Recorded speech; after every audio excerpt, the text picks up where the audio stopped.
महाराष्ट्रामधील नाशिक जिल्ह्यातील सिन्नर या ऐतिहासिक गावात एक प्राचीन भव्य आणि कलात्मक शिवमंदिर आहे, ज्याचे नाव आहे गोंदेश्वर मंदिर।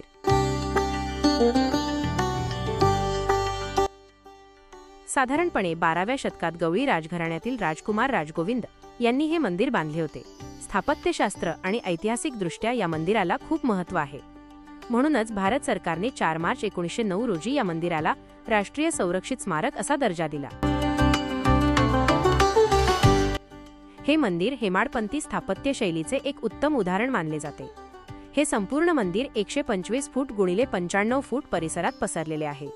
या मंदिराच्या मध्यभागी भगवान शंकराचे मोठे मंदिर आहे आणि त्याच्या चारही बाजूला पार्वती, गणपती, सूर्य आणि विष्णू यांची मंदिरे आहेत। या रचनेला शैव पंचायतन म्हणतात। यातूनच त्या काळातील स्थापत्य कला आणि धार्मिक विचारसरणीची समृद्धता दिसून येते।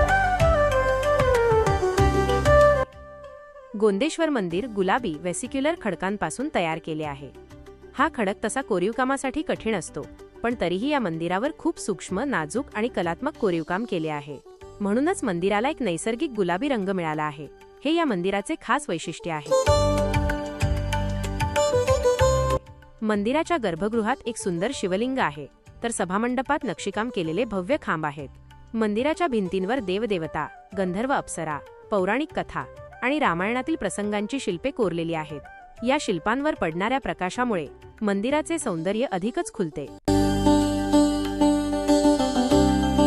शिवलिंगावर अभिषेक केल्यावर वाहणारे पाणी मंदिराबाहेर मकर प्रणाल म्हणजे मगरीच्या तोंडातून बाहेर येते।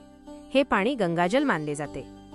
हल्ली अनेक मंदिरांमध्ये गोमुखातून पाणी बाहेर येते, पण ती पद्धत 13व्या शतकानंतरची आहे। गोंदेश्वर मंदिरातील मगरमुख त्यापूर्वीच्या स्थापत्य आणि धार्मिक विचारांचे प्रतीक आहे। मगर ही गंगेची वाहक मानली जाते, त्यामुळे गंगाजल मगरीच्या तोंडातून प्रवाहित करण्यामागे एक खास धार्मिक संदर्भ आहे।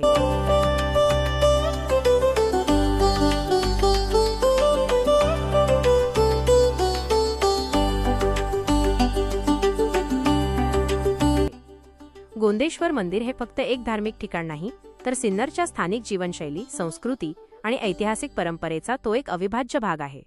रथसप्तमीच्या दिवशी येथे हजारोंच्या संख्येने भाविक सूर्यपूजेसाठी येतात। याच दिवशी विद्यार्थी मंदिराच्या आवारात सूर्यनमस्कार घालून शरीराची उपासना करतात। यामुळे मंदिरात अध्यात्म आणि आरोग्य यांचा एक सुंदर संगम होतो।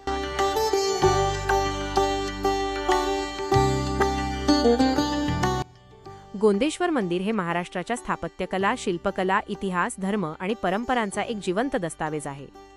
त्याची स्थापत्य वैशिष्ट्ये, शिल्पकला, धार्मिक रचना, पौराणिक संदर्भ आणि सामाजिक सहभाग या सगळ्यामुळे हे मंदिर एक जिवंत वारसा ठरते।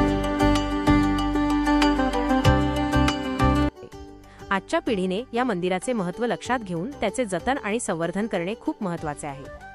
हे मंदिर फक्त शिवभक्तांसाठीच नाही, तर इतिहासप्रेमी, स्थापत्य विशारद आणि पर्यटकांसाठीही एक प्रेरणास्थान आहे।